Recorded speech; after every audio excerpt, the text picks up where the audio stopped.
जय हिंद दोस्तों। ओजस्वत IAS academy में आप सभी का स्वागत है। वर्तमान में आप सभी देख रहे हैं कि कोरोना वायरस ने पूरे विश्व को प्रभावित कर रखा है और इस कोरोना की वजह से ही सभी देशों की, पूरे विश्व के सभी देशों की अर्थव्यवस्था चरमरा सी गई है और सभी देश अपनी अर्थव्यवस्था में सुधार के लिए कुछ ना कुछ कदम उठा रहे हैं। अपने देश भारत की अर्थव्यवस्था में बेहतर सुधार लाने के लिए प्रधानमंत्री जी ने एक आत्मनिर्भर भारत अभियान की घोषणा की और इस अभियान के तहत 20 लाख करोड़ का एक पैकेज दिया। एक पैकेज नहीं कहेंगे, ये संयुक्त पैकेज था। 5 पैकेज दिए थे और उन सभी पैकेजों को मिला करके आत्मनिर्भर भारत अभियान की शुरुआत मोदी जी ने कर दी। और ये जो 20 लाख करोड़ का पैकेज है, ये भारत की GDP के 10% के बराबर है। इस पैकेज को जारी किए जाने का प्रमुख उद्देश्य ये था कि भारत की अर्थव्यवस्था में, जो कि काफ़ी संकट में है इस समय, उसे संजीवनी की तरह एक सहारा मिल सके और फिर से ऊपर उठ करके बेहतर प्रदर्शन कर सके। अब देखिए, जो 5 चरणों में इस पैकेज को बांटा गया था या वितरित किया गया था, तो उसे हम 5 भागों में ऐसे देखते हैं। पार्ट 1 में जो घोषणा की गई थी, जो पैकेज दिया गया था, वो 5,94,550 करोड़ रुपए का था। दूसरा जो पैकेज था वो 3,10,000 करोड़ का था। तीसरे पैकेज में 1,50,000 की वितरण की घोषणा की गई थी। चौथे और 5वें जो राहत पैकेज था वो 48,100 करोड़ का था। इसके अतिरिक्त प्रधानमंत्री गरीब कल्याण प्रोग्राम के अंतर्गत 1,92,800 करोड़ और RBI के द्वारा 8,01,603, कुल मिलाकर के 20,97,053 करोड़ का एक पूरा पैकेज बना। सरकार के द्वारा 5 चरणों में जो धनराशि का वितरण किया गया था, उसे हम 3 भागों में बांटकर पढ़ेंगे। पहला भाग आपके सामने आ चुका है, मैं दूसरे भाग को कवर कर रहा हूँ। इस भाग में हम मुख्यतः ग्रामीण विकास में जितनी भी धनराशि दी गई है, ग्रामीण विकास के अंतर्गत, चाहे कृषि हो या मजदूरों के लिए हो या फिर ग्रामीण विकास के लिए जो धनराशि दी गई है, उसे हम कवर करेंगे। सबसे पहले हम अगर किसानों की बात करें तो लगभग 3 करोड़ किसानों, और इन 3 करोड़ किसानों में जो सीमांत और छोटे मध्यम वर्गीय किसान हैं, उनको लाभ देने के लिए उन्हें जो ऋण उपलब्ध कराया गया था, उस ऋण की अदायगी से 3 महीने के लिए मुक्त कर दिया गया है। ये 3 महीने 1 मार्च से लेकर 31 मई तक हैं। यानी 1 मार्च से लेकर 31 मई तक अगर वो अपने ऋण में जो लिया गया ऋण था उसकी अदायगी नहीं कर पाते हैं, तो इससे उन्हें कोई भी दंड नहीं दिया जाएगा। इससे 3 महीने तक उन्हें छूट दी गई है। साथ ही साथ 25 लाख नए किसानों को किसान क्रेडिट कार्ड उपलब्ध कराई जाने की योजना है। ये नए 25 लाख जो किसान क्रेडिट कार्ड बनेंगे, ये 25,000 करोड़ रुपए इसके लिए आवंटित किए गए हैं।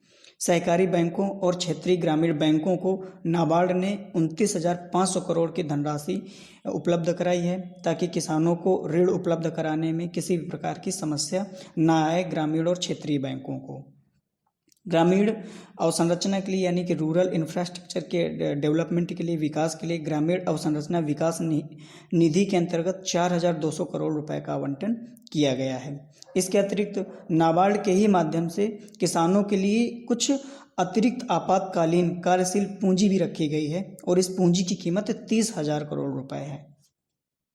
इसके अतिरिक्त भारत सरकार ने राज्य सरकारों को दिशा निर्देश जारी किया है उन लोगों के संदर्भ में जो अपने राज्य से बाहर जा कर के कार्य करने के लिए गए हैं, यानी कि प्रवासी मजदूर के रूप में पहचाने जा रहे हैं इस समय। तो उन्हें आश्रय देने के लिए और भोजन उपलब्ध कराने के लिए राज्य आपदा प्रतिक्रिया कोष को उपयोग करने की अनुमति दे दी है। और केंद्र सरकार ने इस यानी कि राज्य आपदा प्रतिक्रिया कोष में 11,002 करोड़ रुपए डाले हुए हैं, यानी कि इसे सहायता राशि दी है। इसमें इसके अतिरिक्त जो सेल्फ हेल्प ग्रुप थे, उन्होंने मास्क और सैनिटाइजर का उत्पादन उन प्रवासी मजदूरों के सहयोग से तैयार कराया, जिसके जरिए उन प्रवासी मजदूरों को काम भी मिला, यानी रोजगार भी मिला। स्वयं सहायता समूहों के इस कदम से उन्हें और अन्य राज्यों में भी कार्य करने की अनुमति मिल गई है। 2020 15 मार्च से शुरू होने वाली अवधि के दौरान शहरी गरीबों के लिए 7,200 नए स्वयं सहायता समूह बनाने की भी घोषणा की गई है। ऐसे मजदूर जो किसी दूसरे राज्य में फंसे हुए हैं और उनके पास स्टेट लाभार्थी कार्ड नहीं है, तो उन्हें प्रति व्यक्ति 5 किलोग्राम अनाज दिया जाएगा और 1 किलोग्राम चना प्रति परिवार के हिसाब से 2 महीने तक लगातार दिया जाएगा। और इस योजना से लगभग 8 करोड़ प्रवासियों के लाभान्वित होने की उम्मीद है। और इस कार्यक्रम के संचालन में यानी कि प्रत्येक व्यक्ति के लिए 5 किलोग्राम अनाज और 1 किलोग्राम चना प्रति परिवार के हिसाब से जो 2 महीने तक कार्यक्रम का संचालन किया जाएगा, इस पर 3,500 करोड़ 2 महीने में खर्च होने की उम्मीद है। ये जो 3,500 करोड़ है, ये पूरी तरह भारत सरकार के द्वारा ये धनराशि वहन की जाएगी और इस कार्यक्रम के संचालन प्रवासियों की पहचान करने और सामान का वितरण करने और दिशा निर्देश जारी करने के लिए राज्य सरकारों को जिम्मेदार बनाया गया है। साथ ही साथ one nation one ration card को भी इस पे वरीयता दी गई और पीडीएस की लगभग 83% आबादी वाले 23 राज्यों में 67 करोड़ लाभार्थियों को अगस्त 2021 तक राष्ट्रीय पोर्टेबिलिटी से कवर किया जाएगा। यानी कि यदि कोई ऐसा व्यक्ति है जो अपने राज्य में नहीं है और दूसरे राज्य में है, तो वो अपने राशन कार्ड से उस राज्य में भी राशन कार्ड के माध्यम से वितरण जो खाद्यान्न वितरण योजना है उसका लाभ उठा सकता है।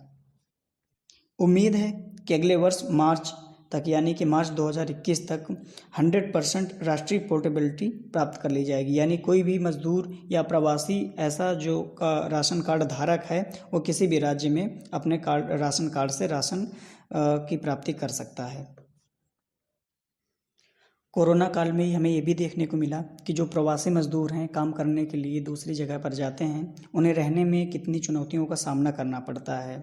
सरकार ने इस ओर भी अपना ध्यान आकर्षित किया और उनको ध्यान में रखते हुए प्रवासी श्रमिक गरीबों के लिए किफ़ायती किराए पर मकान देने के लिए विचार किया और प्रधानमंत्री आवास योजना के अंतर्गत एक योजना शुरू करने की घोषणा की। इसके अंतर्गत किफ़ायती किराए पर जीवन यापन की सुविधा प्रदान की जाएगी और ये रियायती जो किराए की सुविधा दी जाएगी ये PPP मोड के अंतर्गत यानी कि प्राइवेट पब्लिक पार्टनरशिप के अंतर्गत घर बनाए जाएंगे और उन घरों का वित्त पोषण सरकार करेगी और उन्हीं घरों में ये प्रवासी मजदूरों को रियायती किराया लेकर के रहने की अनुमति दी जाएगी।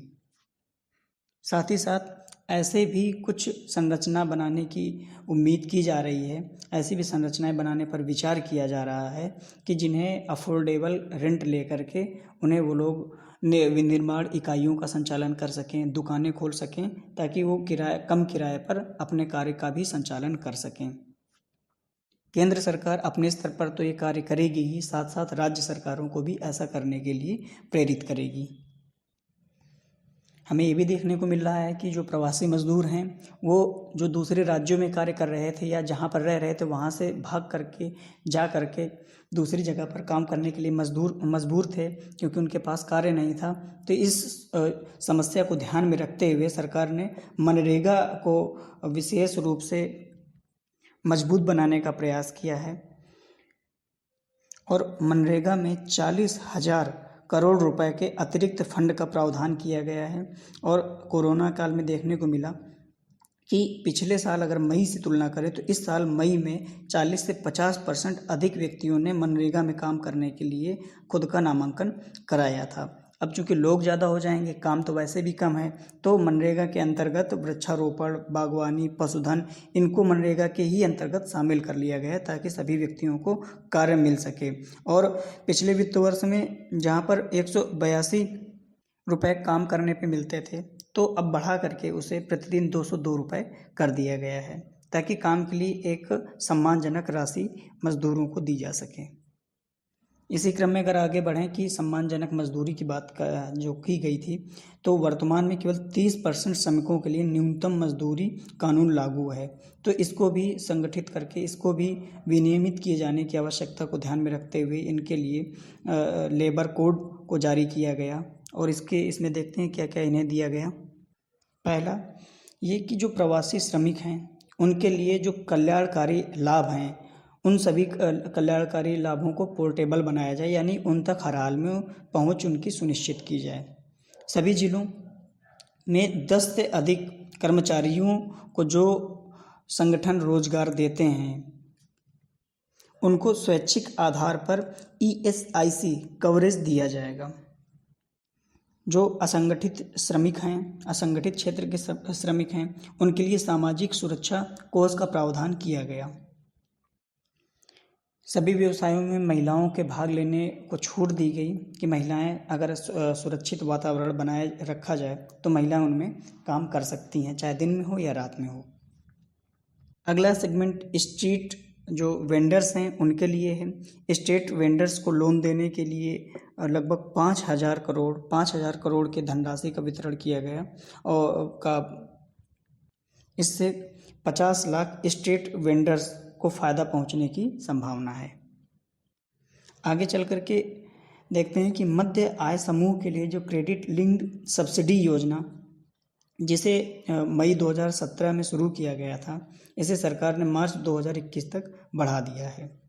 इसमें 5 लाख मध्यम आय वाले परिवारों को लाभ होगा और सरकार उम्मीद कर रही है कि इससे आवास योजना में 70,000 करोड़ से अधिक का निवेश होगा। किसानों के लिए फार्म गेट इंफ्रास्ट्रक्चर के लिए 1 लाख करोड़ रुपए का एग्री इंफ्रास्ट्रक्चर फंड का प्रावधान किया गया है।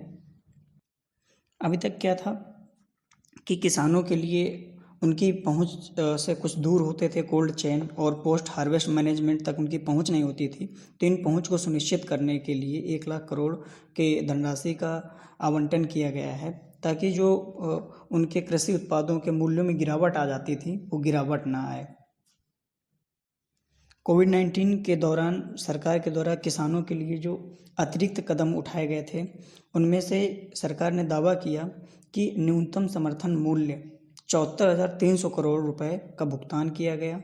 18,700 करोड़ रुपए प्रधानमंत्री किसान फंड ट्रांसफ़र किया गया, यानी कि प्रधानमंत्री किसान योजना जो थी उसमें 18,700 करोड़ का ट्रांसफ़र किया गया और प्रधानमंत्री फसल बीमा योजना में 6,400 करोड़ रुपए का भुगतान किया गया। दुग्ध उत्पादन पर अगर आएँ तो कोरोना के चलते हुए दूध की जो मांग थी वो लगभग 25%, लगभग 1/4 जितनी भी मांग हो रही थी उससे 1/4 मांग कम हो गई। जहां प्रतिदिन 560 लाख लीटर प्रतिदिन सहकारी समितियों द्वारा खरीदा जा रहा था, तो वहां पर घट करके 360 लाख लीटर प्रतिदिन हो गया। ये डेयरी विकास के लिए भी सरकार ने कुछ बजट का आवंटन किया है, जिसमें राष्ट्रीय पशु रोग नियंत्रण कार्यक्रम, फुट एंड माउथ डिजीज और ब्रूसोसिल्स भी शामिल हैं, यानी कि पशुओं की जो बीमारियां होती थी और इन बीमारियों के कारण भारत पशुधन से वंचित हो जा रहा था, तो उस पर रोकथाम के लिए और डेयरी सेक्टर को आगे बढ़ाने के लिए इसने 13,343 करोड़ फंड आवंटन किया है। इसके अतिरिक्त लगभग 53 करोड़ पशुओं को टीका लगाया गया। इन पशुओं में भैंस, भेड़, बकरी और सूअर, इनका 100% टीकाकरण सुनिश्चित किया जाएगा भारत सरकार के द्वारा। हालांकि अभी तक 1.5 करोड़ गायों और भैंसों को टैग किया जा चुका है। इस टीकाकरण किया जा चुका है, टीका लगाया जा चुका है, ताकि उन्हें फुट एंड माउथ डिजीज से मुक्ति दिलाई जा सके। डेयरी प्रसंस्करण, मूल्य संवर्धन और पशु चारा बुनियादी ढांचे में निजी निवेश का भी समर्थन किया गया है और पशुपालन अवसंरचना विकास निधि में 15,000 करोड़ रुपए लगाए जाएंगे और इससे संबंधित जो उत्पाद हैं उनके निर्यात के लिए संयंत्र स्थापित करने को भी प्रोत्साहन दिए जाने की बात की गई है। आगे फिशरीज सेक्टर की बात करें तो झींगा ब्रॉड स्टॉक के आयात के लिए स्वच्छता आयात परमिट की वैलिडिटी 3 महीने तक बढ़ा दी गई है। विस्तारित इनलैंड फिशरीज को कवर करने के लिए मशीन कैप्चर फिशरीज और एक्वाकल्चर के संचालन के लिए 3 महीने तक रोक दिया गया है, यानी मशीन कैप्चरिंग को 3 महीने के लिए रोक दिया गया है, ताकि जो मछुआरे हैं उन्हें हानि ना हो सके, उन्हें कुछ फ़ायदा हो। मछुआरों को दस्तावेजों के सत्यापन और संगरोध के लिए NOC देने से 7 से 3 दिन का रेस्ट टाइम दिया गया है। मछुआरों के लिए जो घोषणा की गई है तो उसमें प्रधानमंत्री मत्स्य संपदा योजना के माध्यम से 20,000 करोड़ रुपए आवंटित किए गए हैं। साथ ही अंतर्देशीय मत्स्य पालन एक्वाकल्चर गतिविधियों के लिए 11,000 करोड़ रुपए, इंफ्रास्ट्रक्चर के लिए 9,000 करोड़ रुपए, और इस इंफ्रास्ट्रक्चर में fishing harbours, cold chain market, cage culture, समुद्री शैवाल की खेती, सजावटी मछलियों के साथ साथ new fishing vessels, traceability, laboratory network आदि गतिविधियां शामिल होंगी। मछुआरों को प्रतिबंधित अवधि के में फिशरिंग करने की छूट नहीं दी जाएगी, जो भी उपर्युक्त बातें की गई। मत्स्य क्षेत्र में जो घोषणाएं की गई, इससे 55 लाख से अधिक व्यक्तियों को रोजगार मिलेगा। 1 लाख करोड़ रुपए से अधिक के निर्यात होने की संभावना है। सरकार के द्वारा ये भी कहा गया है कि द्वीपीय क्षेत्रों, हिमालयी राज्यों और उत्तर पूर्वी एस्पिरेशन जिलों पर ज़्यादा ध्यान दिया जाएगा। आगे बात करें scheme for formalisation of micro food enterprises की, तो ये इस योजना के लिए 10,000 करोड़ का आवंटन किया गया है और ये धनराशि जो असंगठित क्षेत्र के माइक्रो फूड इंटरप्राइजेज हैं, इनको खाद्य मानकों को प्राप्त करने, ब्रांड और विपणन का निर्माण करने और तकनीकी रूप से ऊपर उठने के लिए दिया जाएगा। और इस आवंटन के अंतर्गत 2 लाख माइक्रो फूड इंटरप्राइजेज को बढ़ावा दिया जाएगा और ये बढ़ावा क्लस्टर आधारित होगा।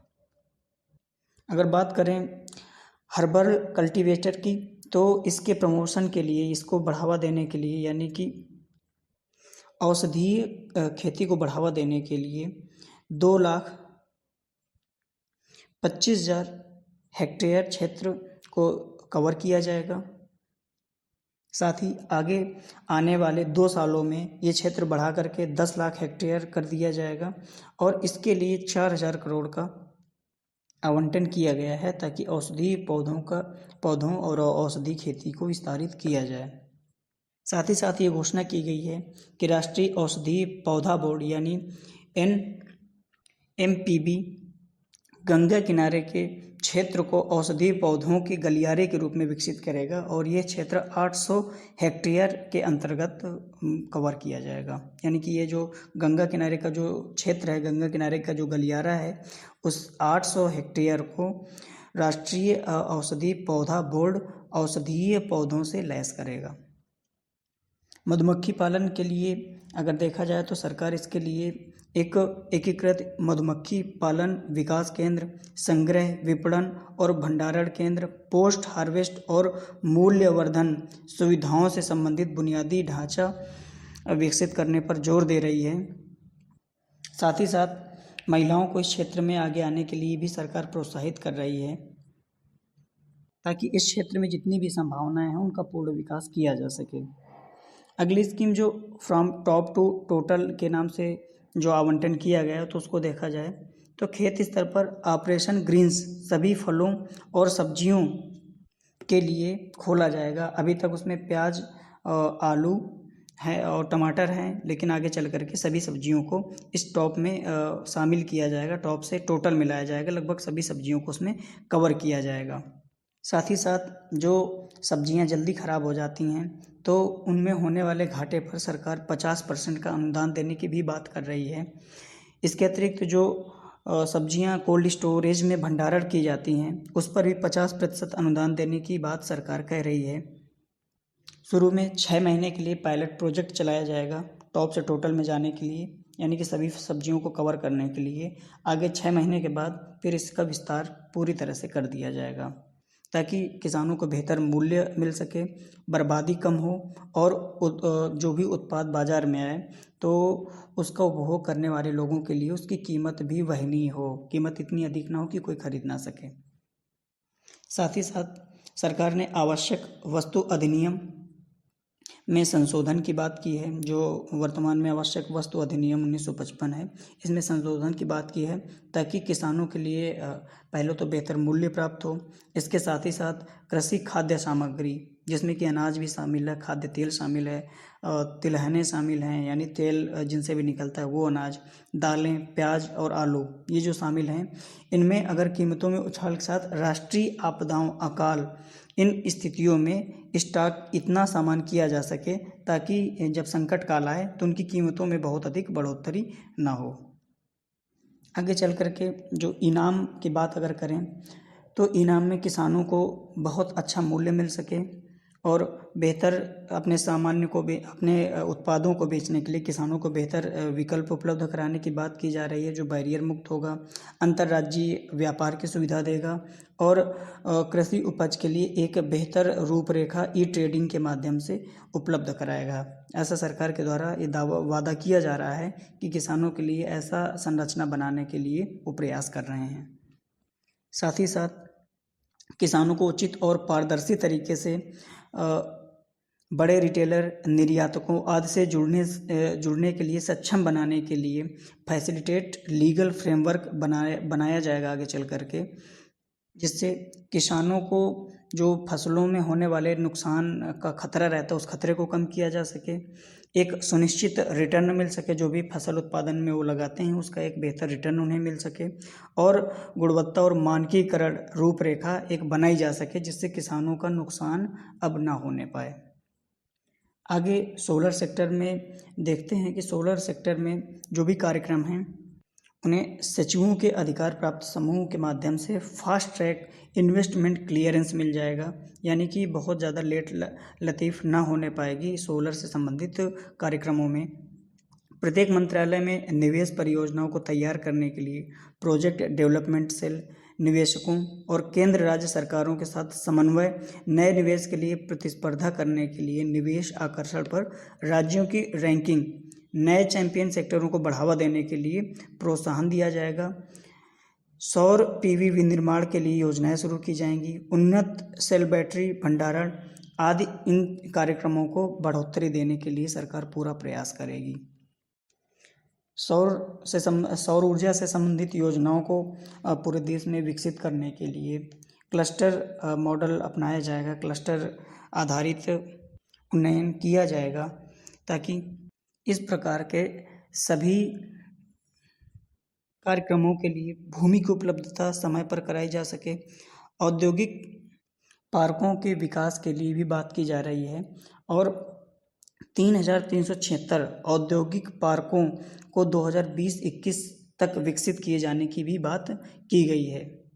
तो दूसरे पार्ट में हमने ग्रामीण अवसंरचना, किसानों से संबंधित, श्रमिकों से और ग्रामीण विकास को ओवरऑल हमने जो भी बजट का आवंटन किया गया था 20 लाख करोड़ में जो बातें की गई थी, चाहे मत्स्यायन को भी ले लिया जाए, तो उसको हमने एक मोटा मोटी डिस्कशन कर लिया है। इसका PDF आपको टेलीग्राम चैनल पर मिल जाएगा। जल्द ही इसका तीसरा भाग आएगा जिसमें खनिज, परिवहन, ऊर्जा, चिकित्सा से संबंधित जो भी बातें बची हुई हैं उन सभी का कवरेज कर दिया जाएगा। हमसे लगातार जुड़े रहें। नए अपडेट पाने के लिए हमारे टेलीग्राम चैनल को ज्वाइन कर सकते हैं।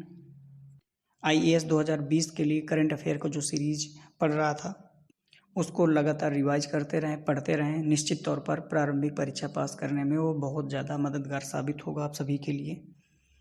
इस माह से अंग्रेजी के साथ साथ हिंदी माध्यम में भी पत्रिका लॉन्च हो रही है जिसे आप टेलीग्राम चैनल पर और हमारी वेबसाइट पर जा कर के डाउनलोड कर सकते हैं और आने वाली IAS और PCS, स्टेट PCS की सभी परीक्षाओं में एक बेहतर लाभ उठा सकते हैं। धन्यवाद।